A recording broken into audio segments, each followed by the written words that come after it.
Hello दोस्तों, कैसे हैं आप सब। मैं प्रियांश शाह एक बार फिर से आपका स्वागत करता हूं मेरे और आपके इस यूट्यूब चैनल पर।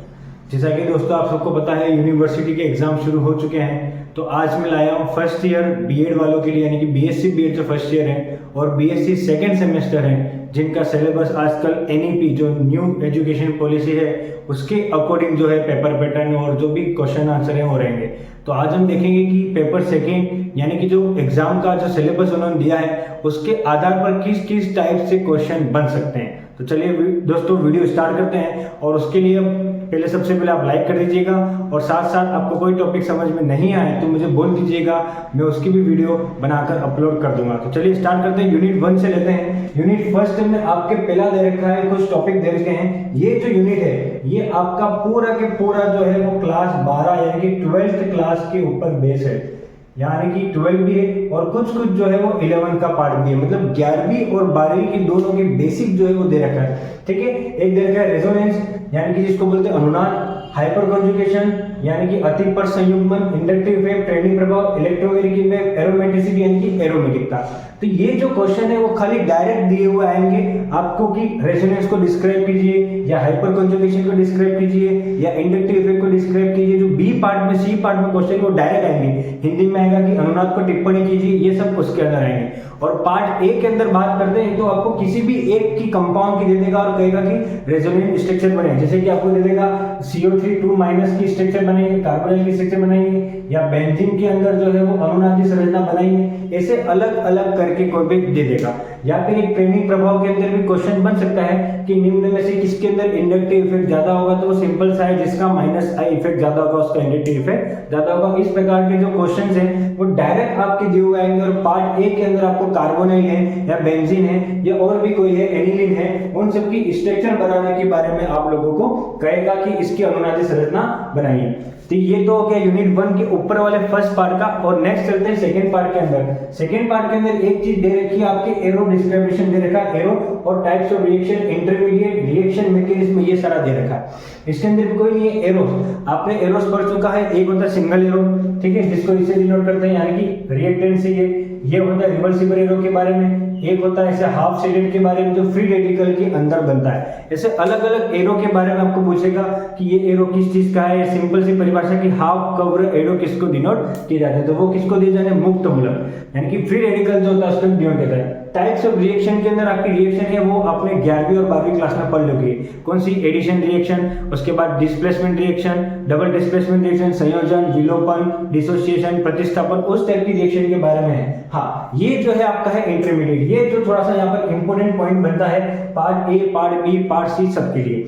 इंटरमीडिएट आपको पता है कौन कौन से होते हैं, carb anion, carb cation, कार्बिन, nitrate, ये सब जो है फ्री रेडिकल मुक्त मूलक जिसको बोलते हैं, ये सब जो है वो आपके कोर्स में दे रखे हैं। तो इंटरमीडिएट होते क्या है, उसके टाइप बनेंगे कैसे, दो प्रकार से बनेंगे, होमोलाइटिक क्लीवेज और हेटेरोलाइटिक क्लीवेज, सम्मांश विखंडन के साथ साथ विषमांश विखंडन। सम्मांश विखंडन में बनेगा आपका कार्ब केटायन के साथ कार्ब एनायन और सम्मांश विखंडन में बनेगा आपका मुक्त मूलक और विषमांश विखंडन यानी कि हेटेरोलाइटिक जो क्लीवेज है उसमें बनेगा आपका कार्ब केटायन के साथ कार्ब एनायन। और दूसरे जो है वो कार्बिन नाइट्रेट को 2 बोल्ट जुड़ेंगे।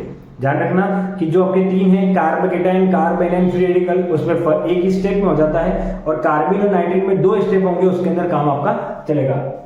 तो इंटरमीडिएट के बारे में पूछेगा, ये बनता कैसे है, आपको बताया हेमोलाइटिक और हेटेरोलाइटिक क्लीवेज, और साथ साथ उसकी स्टेबिलिटी के बारे में पूछेगा, स्थायित्व के बारे में। आपको क्या करेगा, 3 लिख कर दे देगा कि निम्न का स्थायित्व लिखिए। तो आपको पता होना चाहिए कि कार्ब केटायन और मुक्त मूलक में 3 डिग्री जो होता है वो सबसे ज्यादा स्टेबल होता है, उससे कम 2 डिग्री और 1 डिग्री जो होता है वो सबसे कम होता है। जबकि कार्ब एनायन में उल्टा 1 डिग्री जो होता है वो सबसे ज्यादा स्टेबल होता है। तो उसकी स्टेबिलिटी के बारे में पूछेगा। और रिएक्शन मैकेनिज्म आपके सिलेबस में कुछ रिएक्शन दे रखी है, जैसे कि एल्डोल कंडेंसेशन दे रखी है, साथ साथ आपके माइकल योगात्मक दे रखी है, परकिन दे रखी है। उन सभी रिएक्शन के अंदर कुछ ना कुछ इंटरमीडिएट बनते हैं, तो वो रिएक्शन पूछकर उसकी मैकेनिज्म के बारे में आपको पूछ सकता है। तो ये जो है वो आपका यूनिट फर्स्ट का जो फर्स्ट पार्ट है उसके अंदर दे रखा है। नेक्स्ट चलते हैं यूनिट सेकंड। यूनिट सेकंड का नाम है, यूनिट फर्स्ट का जो पार्ट बी है उसके अंदर दे रखा है स्टीरियो केमिस्ट्री। स्टीरियोकेमिस्ट्री में सबसे मोस्ट इंपोर्टेंट होता है उसका नोमेनक्लेचर। नोमेनक्लेचर आपके बहुत से प्रकार के दे रखे हैं, एक है आरएस नोमेनक्लेचर, एक है डीएल नोमेनक्लेचर और एक है ईजेड नोमेनक्लेचर। वो आपको कुछ कंपाउंड लिख कर दे देगा और कहेगा कि निम्न में आरएस निकालिए, निम्न में डीएल बताइए और निम्न में ईजेड नोमेनक्लेचर को बताइए। तो अलग अलग प्रकार के दे सकता है। स्टीरियोकेमिस्ट्री के बारे में आपको पूछ सकता है। ये जो है वो यूनिट 1 की पार्ट है, पूरी की पूरी यूनिट 1 है कि जो लेफ्ट साइड लिखा हुआ वो यूनिट 1 का पार्ट ए है और ये यूनिट 1 का पार्ट बी। ठीक है, नोमेनक्लेचर के बाद आगे चलते हैं ऑक्सिन और एलिसाइक्लिक कंपाउंड। ये भी आपके कोर्स में दे रखे हैं कि एलिसाइक्लिक कंपाउंड और ऑक्सिन कंपाउंड होते क्या है, बनते कैसे हैं और उनके अंदर आपको बताना है आइसोमेरिज्म के बारे में। यहाँ पे लिख रखा है आइसोमेरिज्म यानी कि जिसको बोलते हैं समावयवता। समावयवता भी आपने 11वीं क्लास में पढ़ी है, श्रृंखला समावयता, स्थिति समावयता, चलावयता, उसके बाद जिसको इंग्लिश में बोलते हैं metamerism, tautomerism, chain isomerism, position isomerism, function isomerism, अलग अलग प्रकार के दे सकता है। लेकिन वो ऑक्सिन कंपाउंड में भी दे रखा है। डबल बॉन्ड वाले कंपाउंड तो आपको बताइए, सिस और ट्रांस, समपक्ष विपक्ष जिसको अपन बोलते हैं। तो वो कुछ कंपाउंड के नाम लिख के दे देगा और कहेगा कि इसमें कौन सी आइसोमेरिज्म है वो दर्शाइए। अगर आपको आइसोमेरिज्म के बारे में समझना है तो मैं आपको नीचे लिंक दे दूंगा, उसके अंदर आइसोमेरिज्म की सारी वीडियो उसके अंदर अवेलेबल है। स्टीरियोकेमिस्ट्री के बहुत सारे पार्ट उसके अंदर मिल जाएंगे। उसके साथ आगे दे रखा है एनांशियोमर एंड डायस्टीरियोमर। ये भी कुछ टाइप्स होते हैं कि किस प्रकार से एनांशियोमर बनते हैं, किस प्रकार से डायस्टीरियोमर बनते हैं, उनके बारे में पूछ सकता है। और उनका रिटेंशन कॉन्फ़िगरेशन भी पूछ सकता है। रिटेंशन कॉन्फ़िगरेशन दो प्रकार के होते हैं, एक होता है इन्वर्टर और एक होता है रेसिमिक मिक्सचर। जो आप SN1 SN2 वाला जो पार्ट आता है ना, उसी टाइप के ये पर दे रखा है। नेक्स्ट चलते उसके बाद पूछ सकता है आपको कायरल और कायरलिटी। कायरल सबको पता है कि ऐसा कार्बन जिसके ऊपर जुड़ा हुआ है, सब पता है कार्बन की कितनी वैलेंसी होती है, 4। तो चारों वैलेंसी अगर अलग अलग हो, डिफरेंट डिफरेंट हो, तो वो कंपाउंड कहलाता है कायरल। और उससे जो जुड़ता हुआ मॉलिक्यूल होता है वो कहलाता है कायरल मॉलिक्यूल। और उस पूरे प्रकरण को बताए कायरलिटी। ये है आपका हाथ का उदाहरण भी इस प्रकार का है, वो पूरे आपके कोर्स के अंदर सिलेबस है। नेक्स्ट चलता है कन्फर्मेशन एंड कॉन्फ़िगरेशन के। बहुत ही important, one of the most important question है और बहुत बार इस टाइम में पूछा गया इसका difference between configuration and conformation. ठीक है, इसके बीच में अंतर बताना है और साथ साथ साइक्लोहेक्सेन, एथेन और ब्यूटेन के अंदर आपको इसके अंदर विवरण करना है। उसमें भी सबसे ज्यादा पूछता है आपका कौन सा, साइक्लोहेक्सेन, कि साइक्लोहेक्सेन में कॉन्फ़िगरेशन को समझाइए। अलग अलग प्रकार के होते हैं, एक्सियल हाइड्रोजन, इक्वेटोरियल हाइड्रोजन, अक्षीय हाइड्रोजन, निरक्षीय हाइड्रोजन, ऐसे अलग अलग प्रकार का हाइड्रोजन क्या है उसके अंदर अवेलेबल रहते हैं। 4 फॉर्म में रहता है, chair form, T sport, bomb form और हाफ चेयर, जिसको CTBS के नाम से जानते हैं। और उसी का ही अलग रूप, मतलब अलग अलग साइंटिस्ट ने अलग अलग बताया। जैसे साइक्लोहेक्सेन के बारे में न्यूमैन ने भी बताया, उसका न्यूमैन प्रोजेक्शन क्या होता है, उसका साहॉर्ट प्रोजेक्शन क्या होता है, वेस्ट प्रोजेक्शन क्या होता है, ये सारा जो है एथेन और ब्यूटेन के अंदर दे रखा है। तो ये है आपकी यूनिट 1। इस यूनिट 1 से इस टाइप से जो क्वेश्चन है वो बन सकते हैं। ठीक है, चलिए दोस्तों अब हम चलते हैं यूनिट 2 की ओर। यूनिट 2 में भी आपके 2 पार्ट दे रखे हैं, एक दे रखा है आपका एरिन एरोमेटिसिटी का और एक दे रखा है आपके हैलाइड का। एरिन का मतलब वही होता है कि बेंजीन की रिंग के ऊपर कोई एल्काइल ग्रुप, यानी कि नंबर ऑफ मिथाइल, इथाइल वगैरह वगैरह एक्सेट्रा, तो वो कहलाता है आपका एरिन। तो वो बनता किसे है, उसको बनाने की रिएक्शन, उसकी केमिकल रिएक्शन है कि रासायनिक अभिक्रिया क्या होता है। इसके अंदर एक बात ध्यान रखनी है, 3 चीज इंपॉर्टेंट है, बेंजाइल, बेंजल और बेंजो। वो वाला जो फॉर्मेशन है, यानी कि बेंजीन की रिंग के ऊपर कार्बन है, उसकी एक वैलेंसी फ्री हो तो बेंजाइल, 2 फ्री हो तो बेंजल और तीनों वैलेंसी फ्री हो तो बेंजो। बेंजाइल, बेंजल, बेंजो के बारे में आपको जो भी चीज है वो ध्यान रखनी है। सारी आपकी उसकी प्रिपरेशन बननी चाहिए और केमिकल रिएक्शन भी आपको आनी चाहिए। कुछ भी पूछ सकता है, कोई भी इंपॉर्टेंट नहीं होती, सारी इंपॉर्टेंट है, कोई भी ऐसा नहीं है कि इसको छोड़ के जा सकते हो। फिर पूछता है बेंजीन। बेंजीन के बारे में पूछेगा, सब जानते हैं बेंजीन होता है C6H6 और उसके बारे में आपको विस्तार से पूछ सकता है कि बेंजीन की संरचना बनाई है, बेंजीन में सिंगल बॉन्ड कितने होते हैं, डबल बॉन्ड कितने होते हैं, यानी कि पाई बॉन्ड कितने होते हैं। बेंजीन की बहुत सारी संरचनाएं होती है, जैसे केकुली संरचना, डिवॉट संरचना, उसके बारे में भी आपको क्वेश्चन पूछ सकता है कि बेंजीन की संरचना बनाई। साथ ही साथ ये भी पूछ सकता है कि बेंजीन को बनाने की विधि कौन कौन सी है, सब जानते हैं अपने रेड हॉट ट्यूब वाली जो है वो बहुत ही इंपॉर्टेंट रिएक्शन है, सारी रिएक्शन पूछ सकता है। देखेंगे अपन आगे और भी रिएक्शन के बारे में बात करेंगे, तो बेंजीन के बारे में ये पूछ सकता है। उसके बाद आता है आपका एरोमेटिकता। आपने 11वीं-12वीं क्लास में पढ़ा है कि जो हकल रूल को फॉलो करते हैं वो क्या कहलाते हैं, एरोमेटिसिटी का पालन करते हैं। जैसे हकल रूल का मतलब क्या होता है, 4n प्लस 2 पाई इलेक्ट्रॉन, और 4n प्लस 2 पाई इलेक्ट्रॉन सबको पता है हकल रूल है, लेकिन यहाँ पर सिर्फ 11वीं के अलावा यहाँ पर फर्स्ट ईयर में भी नया कुछ दे रखा है। वो ऐसा नहीं देगा कि हकल रूल को समझे, बहुत कम चांसेस है क्वेश्चन बनते हैं कि डिस्क्राइब द हकल रूल, ऐसा आया तो आपको पूरा हकल रूल लिखना है, n बराबर 1, n बराबर 2, n बराबर 3 सारा समझाना है। लेकिन वो डायरेक्ट दे देगा कि साइक्लोपेंटाइन, डाइनाइन या फिर टेट्राब्यूटेन या फिर बेंजीन या फिर ट्रोपोलियम केटाइन, कुछ भी दे सकता है। n बराबर 1 नेप्थलीन में दे सकता है, बेंजीन में दे सकता है, कुछ भी दे सकता है। वो आपको एक कंपाउंड का नाम लिख के देगा और कहेगा कि इसके अंदर अनुनादी संरचना बनाएंगे। ये क्वेश्चन है बहुत बार आता है, वैसे तो डायरेक्ट क्वेश्चन ही बनता है हकल रूल को समझाइए। हाँ, और पार्ट 1 के अंदर एक क्वेश्चन और आता है, वो आपको 3 स्ट्रक्चर बनाकर देगा। पार्ट 1 के अंदर वो आपको 3 स्ट्रक्चर बनाकर देगा और कहेगा कि इन 3 स्ट्रक्चर में आप बताइए कि कौन सा एरोमेटिक है और कौन सा एरोमेटिक नहीं है। तो वह आइडेंटिफिकेशन भी आप क्या कर सकते हो, 4n प्लस 2 पाई से कर सकते हो। ध्यान रखना, अगर किसी स्ट्रक्चर में नेगेटिव चार्ज है तो वो 2 इलेक्ट्रॉन भी काउंट होंगे, और पॉजिटिव चार्ज है तो वो 2 इलेक्ट्रॉन काउंट नहीं होते। सिंपल सा ऐसा फंडा है, वो पार्ट 1 के अंदर पूछता है। लेकिन पार्ट बी में यही पूछता है हकल रूल को समझाइए, और हकल रूल आया तो आपको लिखना है 4n प्लस 2 पाई, n बराबर 1 बताकर, n बराबर 2 बताकर, n बराबर 3 बताकर एग्जाम्पल लिखने हैं और एग्जाम्पल की अनुनादी संरचना बनानी है, चाहे आपको पेपर में कहे या ना कहे, ये आपको ध्यान रखना है। उसके बाद ध्यान रखना यानी कि इलेक्ट्रोफिलिक रिएक्शन सबको पता है 5 प्रकार की होती है। कौन सी? नाइट्रेशन, सल्फोनेशन, हेलोजिनेशन और फ्रीडेल क्राफ्ट के 2, एल्काइलेशन और एलाइलेशन। ये भी ध्यान रखना है कि ऑर्थो पे हो रही है, पैरा पर हो रही है, मेटा पर हो रही है। डायरेक्ट क्वेश्चन भी आपको दे सकता है, ठीक है। दूसरा, ये वाला जो क्वेश्चन है वो इंपॉर्टेंट है, activating and deactivating group. Way compound जो बेंजीन को इलेक्ट्रॉन डोनेट करते हैं और वे कंपाउंड जो बेंजीन से इलेक्ट्रॉन को लेते हैं, ऐसे अलग अलग प्रकार के जो है वो ग्रुप कहलाते हैं। सब जानते हैं, जो भी इलेक्ट्रॉन को डोनेट करते हैं वो होते हैं डोनेटिंग ग्रुप, और जो इलेक्ट्रॉन को एक्सेप्ट करते हैं वो क्या कहलाते हैं, विड्रॉइंग ग्रुप वगैरह वगैरह।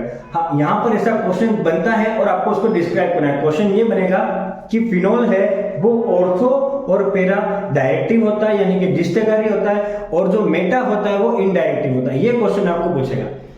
अब जरूरी नहीं है फिनोल हो, फिनोल की जगह आपको कुछ भी दे सकता है, बेंजीन दे सकता है, क्लोरोबेंजीन दे सकता है, एनिलीन दे सकता है, कुछ भी दे सकता है। अगर ऐसा क्वेश्चन आया, आपको साफ साफ ऑलरेडी वो कह रहा है कि फिनोल ऑर्थो और पैरा डायरेक्टिव होता है, ऑर्थो और पैरा डिस्टकारी होता है, कुछ भी नहीं करना है। इस टाइप के जो क्वेश्चन आएंगे आपको उसके अंदर क्या करना है, सिर्फ और सिर्फ उनकी रेजोनेटिव स्ट्रक्चर बनानी है, ठीक है। क्लोरोबेंजीन के अंदर भी ऐसा ही है। बेंजील्डिहाइड के अंदर क्या हो जाएगा, वो ऑर्थो पैरा डिस्टकारी नहीं होगा, वो कौन सा होगा, मेटा डिस्टकारी होगा। क्योंकि जब रेजोनेंस करते हैं तो वे ग्रुप जो डोनेट करते हैं तो ऑर्थो और पैरा पर नेगेटिव चार्ज आता है, और वे ग्रुप जो एक्सेप्ट करते हैं तो ऑर्थो और पैरा पर क्या आएगा, पॉजिटिव चार्ज आएगा। जो मेटा पर भी वगैरह वगैरह घूमेगा तो वो मेटा डायरेक्टिव हो जाएगा। ऐसे ऐसे क्वेश्चन पूछ सकता है। दूसरा, नेम रिएक्शन है आपके पास, बर्च रिडक्शन, ये भी आपको पूछ सकता है। दूसरा, एल्काइनाइल बेंजीन और बाइफिनाइल, जब 2 बेंजीन की रिंग जुड़ती है एक सिंगल बॉन्ड के साथ तो वो बाइफिनाइल रहता है। और यहाँ पर दे रखा है आपका नेमिंग रिएक्शन, और नेमिंग रिएक्शन के साथ लिखा है डायरेक्ट क्वेश्चन। देखिए बहुत प्रकार की नेमिंग रिएक्शन इसके अंदर है, एटार्ड रिएक्शन है, क्लेमेंसन रिएक्शन है, ग्रिन्यारपी-कर्मक की रिएक्शन है, उसके बाद बर्च रिएक्शन है, वुड्स रिएक्शन है, वुड्स फिटिंग रिएक्शन है। अलग अलग प्रकार के सारे रिएक्शन जो होते हैं डायरेक्ट क्वेश्चन इसके अंदर बनेगा, ठीक है। एरिन की भी है जो केमिकल रिएक्शन, उसके अंदर भी डायरेक्ट क्वेश्चन बनेगा।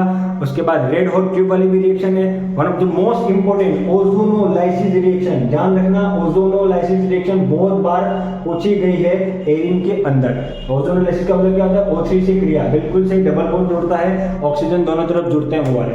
तो इसे डायरेक्ट क्वेश्चन आएगा। डायरेक्ट क्वेश्चन बताता हूँ कि डायरेक्ट क्वेश्चन का मतलब सपोज कहना मैं क्या देता हूँ, तो कुछ इस प्रकार के रिएक्शन दे सकता है आपको कोई भी, जैसे कि लाइक यहाँ पर दे दिया आपने, उसने लिख दिया कि CH3Cl, और यहाँ पर लिख दिया Na, और यहाँ पर लिख दिया ड्राई ईथर, और यहाँ पर क्या जाएगा, क्वेश्चन मार्क, ठीक है। ऐसे करके कोई क्वेश्चन बनेगा, ये भी पूछ सकता है। दूसरा, यहाँ पर CH3 की जगह बेंजीन की रिंग भी दे सकता है, कुछ भी दे सकता है। ये वुड्स रिएक्शन है, वुड्स फिटिंग रिएक्शन है, fitting reaction, Etard reaction, birch reduction, biphenyl की भी उल्मान रिएक्शन, बहुत सारे रिएक्शन है जो कोई भी पूछ सकता है। यही कि ये हेलोजिनेशन भी 2 प्रकार से होते हैं, एक होता है आपका ऑर्थो और पैरा पर बनता है, और एक होता है जो डार्क यानी कि अंदर में बनता है, जिसमें बनता है बेंजाइल, बेंजोल और बेंजो। तो ये था फर्स्ट पार्ट। अब चलते दूसरे पार्ट पर। दूसरा पार्ट है हैलाइड का। हैलाइड कितने प्रकार के होते हैं, 2 प्रकार के, एल्काइल हैलाइड और एराइल हैलाइड। अगर कार्बन के साथ कोई हेलोजन जुड़ा हुआ, सिंपल कार्बन के साथ, तो वो कहलाता है एल्काइल हैलाइड, और बेंजीन की रिंग के ऊपर अगर कोई हेलोजन जुड़ा हुआ हो तो वो क्या कहलाता है, एराइल हैलाइड। ये है तो लिखा है वही टाइप्स, मतलब हैलाइड के टाइप्स 2 प्रकार के वगैरह वगैरह, उसके फॉर्मेशन की, वो बनता कैसे है, और उसकी केमिकल रिएक्शन, ठीक है, ये आपको पूछ सकता है। उसके साथ साथ एक टॉपिक दे रखा है न्यूक्लियोफिलिक रिएक्शन। और न्यूक्लियोफिलिक होती है SN1 SN2। बहुत बार कई एग्जामों में दे रखी है, 12वीं से ही शुरू हो जाती है और one of the most important reaction है। क्वेश्चन वैसे मुझे बताने की जरूरत नहीं है क्योंकि बच्चा जानता है, फिर भी मैं एक बार बता देता हूँ। सबसे पहला क्वेश्चन है SN1 और SN2 के बीच में अंतर, डिफरेंस लिखिए। दूसरा क्वेश्चन है SN1 और SN2 की मैकेनिज्म को समझाइए। तीसरा क्वेश्चन है SN1 SN2 का एनर्जी प्रोफाइल डायग्राम समझाइए। और आगे का क्वेश्चन है उसके फैक्टर इफेक्टिंग को समझिए कि जो अलग अलग ग्रुप होते हैं वो SN1 और SN2 पे क्या करते हैं। अंदर में ध्यान रखना, दो चीजें इंपॉर्टेंट है। एक तो इंटरमीडिएट SN1 में कार्बन धनायन बनता है, कार्बन कैटायन जिसको बोलते हैं। SN2 में बनता है ट्रांजिशन स्टेट संक्रमण अवस्था। दूसरा SN1 में दो प्रोडक्ट बनते हैं जिसको रेसिविंग मिक्सचर बोलते हैं और इसमें बनता है वाल्टन प्रतिलोपन, यानी कि बैक साइड जाकर अटैक होता है। वो पूरी आपको मैकेनिज्म समझानी है वगैरह वगैरह। साथ ही ऑर्डर SN1 में 3 डिग्री सबसे ज्यादा होता है, SN2 में 1 डिग्री सबसे ज्यादा रिएक्शन करता है। ये सारे क्वेश्चन दे रखे उसके फैक्टर इफेक्टिव। नेक्स्ट आगे चलते हैं फ्रियोन। फ्रियोन का भी यही है कि एक कार्बन पर क्लोरीन और फ्लोरीन दोनों अपोजिट हो तो फ्रियोन कहलाते हैं। नेक्स्ट DDT का और फिर BHC। ध्यान रखना DDT का पूरा नाम भी पूछता है, BHC का भी पूरा नाम पूछता है। DDT one of the most important chloral, ध्यान रखना क्लोरल वाला क्वेश्चन बहुत बार पूछा गया है। क्लोरल की रिएक्शन कंसंट्रेट H2SO4 के साथ DDT वाला, BHC का भी पूरा नाम। फिर चलते आगे, बिल्कुल से ये वाला जो टॉपिक है आपको एक बार ध्यान रखना है, एलाइलिक, विनाइलिक और बेंजाइलिक, ये टाइप्स है। यहाँ पर भी आपको क्या करेगा, कुछ स्ट्रक्चर बनाकर देगा और वो पूछेगा कि एलाइलिक क्या कहलाता है, विनाइलिक क्या कहलाता है और बेंजाइलिक क्या कहलाता है। तीनों प्रकार के अलग अलग पूछ सकता है और उसके बाद से पूछेगा हेलोफॉर्म रिएक्शन। चलिए आगे चलते हैं, बिल्कुल से यहाँ पर भी डायरेक्ट क्वेश्चन आएंगे। डायरेक्ट क्वेश्चन मतलब कौन सा, A लिख के देगा प्लस B लिख के देगा और यहाँ पर आपको दे देगा क्या, क्वेश्चन मार्क। कुछ भी पूछ सकता है। इसके भी बहुत सारे रिएक्शन है, यानी कि ठीक है ध्यान रखना, उसकी बहुत सारे रिएक्शन है। लाइक अपने सेंडमेल रिएक्शन है, उसके बाद हुंसडीकर रिएक्शन है, फ्रिंकलिंसन रिएक्शन है, उसके बाद डाउ रिएक्शन है, उसके बाद आपको पूछेगा सेंडमेल रिएक्शन है, गटरमन रिएक्शन है। सारी रिएक्शन इसके अंदर पूछ सकता है। ठीक है, बहुत प्रकार की अलग अलग प्रकार की रिएक्शन है। क्लोरोबेंजीन, ब्रोमोबेंजीन सबको अलग अलग बनाने की रिएक्शन है और वो रिएक्शन जो है वो आपको डायरेक्ट भी उसके अंदर पूछ सकता है। यहाँ पर DDT और BHC की भी डायरेक्ट रिएक्शन पूछ सकता है। Benzene hexachloride, A+B question mark. ठीक है, ये आपको जानना है। एक चीज और मैं आपको बता देता हूँ, यदि आपको कोई जैसे कि कोई क्वेश्चन दे रखा है डायरेक्ट क्वेश्चन, मैं आपको एक एग्जांपल के थ्रू बता देता हूँ। जैसे कि आपको डायरेक्ट क्वेश्चन दे रखा है, डायरेक्ट क्वेश्चन आएगा जैसे कुछ प्रकार से CH ट्रिपल बॉन्ड CH, यहाँ पर दे देगा 3 और यहाँ पर दे देगा रेड हॉट ट्यूब, यानी कि क्या होता है, रक्त तृप्त नली। और यहाँ पर आएगा क्वेश्चन। अब आपको सबको पता है इससे बनेगा क्या, बेंजीन। अब बहुत सारे बच्चे क्या करते हैं, ये कंपाउंड तो बना देते हैं, कंपाउंड बनाकर छोड़ देते हैं, लेकिन उसके नीचे उसका नाम नहीं लिखते। अगर आपको नाम आता है तो आपको लिखना जरूरी है। एग्जामिनर आपको कहेगा नहीं कि नाम लिखिए, ये आपको नाम अपने हिसाब से लिखना है। नाम लिखोगे तो क्या होता है कि आपका जो कॉपी है वो एक इफेक्टफुल इफेक्ट डालती है एग्जामिनर के ऊपर। तो एग्जामिनर जो होता है वो आपको अच्छे से अच्छे नंबर देने की कोशिश करता है। तो ये है यूनिट सेकंड के बारे में। नेक्स्ट चलते हैं आगे। चलिए दोस्तों, अब हम आगे बढ़ते हैं यूनिट थर्ड की तरफ। यूनिट थर्ड जो है वो फिजिकल की है। इस बार क्या कर दिया है कि जैसे कि आप जानते हैं कि पहले 3 पेपर होते थे, इस बार 2 पेपर हो रहे हैं। तो इनऑर्गेनिक के साथ थोड़ा फिजिकल का पार्ट डाला हुआ है और ऑर्गेनिक के साथ भी थोड़ा फिजिकल का पार्ट डाला हुआ है। तो अब चलते फिजिकल में यूनिट थर्ड जो आपका देगा गैसियस स्टेट, जो भी आपके पहले भी था, और उसके देगा पोस्टुलेट और डेविएशन। गैस के बहुत सारे अभिग्रह थे कि वो एक जगह से दूसरे निश्चित वेग से घूमते हैं, पात्र की दीवार से टकरा कर वापस मुड़ जाते हैं वगैरह वगैरह है। और उसका डेविएशन, उसकी काइनेटिक गैसिक इक्वेशन भी आपको दे रखी है जो आपको पूरी प्रूव करनी होती है। काइनेटिक गैस इक्वेशन की जो होती है गैस की, वो पूरी की पूरी आपको डेरिवेशन करनी है। उस डेरिवेशन का के ऊपर भी क्वेश्चन बन सकता है बहुत बार। फिर चलता है आगे डेविएशन फ्रॉम आइडियल गैस। जो आइडियल गैस होता है उसका डेविएशन से मतलब पथ से विचलन हो जाती है, उसके बारे में भी आपको जो है वो क्वेश्चन पूछ सकता है बहुत बार। फिर PV isotherm of real gas, मतलब पीवी का मतलब क्या होता है, पी मतलब प्रेशर, वी मतलब वॉल्यूम। जो रियल गैस है उसका पीवी और ई के प्रति आइसोथर्म के बारे में भी आपको क्वेश्चन पूछेगा। वान डेर वाल्स इक्वेशन क्या होती है ये भी आपको क्वेश्चन पूछेगा। पार्ट ए के अंदर बहुत बार क्वेश्चन पूछा गया कि डी ब्रोगली की इक्वेशन लिखी है, वान डेर वाल्स की इक्वेशन लिखी है, सरल रेखाएं की लीनियर इक्वेशन की खाली इक्वेशन लिखी है। पार्ट ए के अंदर ये जो क्वेश्चन है वो पूछ सकते हैं। फिर पूछता है आपको क्रिटिकल कांस्टेंट, क्रांतिक स्थिरांक के साथ और उसका रिलेशन कि मतलब उसका वान डेर वाल्स के साथ, उसका रियल गैस के साथ की रिलेशन किस टाइप से, उसके भी अंदर क्वेश्चन पूछ सकता है। फिर आता है आपकी वेलोसिटी। 3 प्रकार के वेग दे रखे हैं, एक दे रखा है आपका रूट मीन स्क्वायर वेलोसिटी, जिसको बोलते हैं वर्ग माध्य मूल। फिर आता है आपका एवरेज, यानी कि जो अपना एवरेज निकालते हैं वो। फिर मोस्ट प्रोबेबल, सर्वाधिक माध्य वाली वेलोसिटी। ये 3 वेलोसिटी है।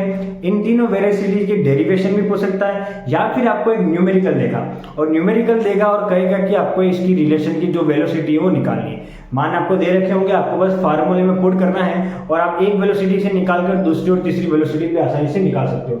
फिर पूछता है कोलिजन, टक्कर क्या होती है? बिल्कुल से गैस के अणु जब आपस में टकराते हैं तो टक्कर करते हैं। ध्यान रखना, एक बहुत ही अच्छा क्वेश्चन है, पार्ट में पूछा जाता है कि एक टक्कर में 2 अणु पार्टिसिपेट करते हैं। अरे एक यहाँ से आ रहा है, एक यहाँ से आ रहा है, तो टकराएगा तो 2 अणु पार्टिसिपेट करेंगे ना, एक से तो नहीं होगा। वो क्वेश्चन पूछता है। फ्री पाथ को बोलते हैं मुक्त पथ। बिल्कुल से गैस के अणु दिखाई देते नहीं देते, एक जगह से दूसरी का अपने मुक्त रूप से आसानी से घूम सकते हो, उसके बारे में हो सकता है। और मैक्सवेल डिस्ट्रीब्यूशन, मैक्सवेल आप सब जानते ही हो, चाहे क्रिकेट हो चाहे फिजिक्स हो, हर जगह आ ही जाता है और बहुत ही इंपॉर्टेंट रहता है और खतरनाक साबित होता है। तो मैक्सवेल का डिस्ट्रीब्यूशन पूछेगा और साथ साथ पूछेगा जूल थॉमसन गुणांक। ये जो है वो क्वेश्चन है वो आपके अंदर पूछ सकते हैं, थोड़े से इंपॉर्टेंट है। फिर चलते हैं आगे, सॉलिड स्टेट। सब जानते हैं सॉलिड स्टेट मतलब ठोस, उसके अंदर ब्रेविस लेटिस और यूनिट सेल नॉर्मल इकाई होती है, और ब्रेविस लेटिस जो सेल होते हैं वो अलग अलग होते हैं, लाइक एकांताक्ष, त्रिंताक्ष, समलंबाक्ष, वो अलग अलग, जिसके तीनों भुजा समान होती है, कभी कभी तीनों कोण होते हैं, एक कोण समान होता है, तीनों कोण अलग अलग होते हैं। वो सारे जो 7 प्रकार का आपका जो चार्ट बना हुआ था क्लास 12 के अंदर भी था,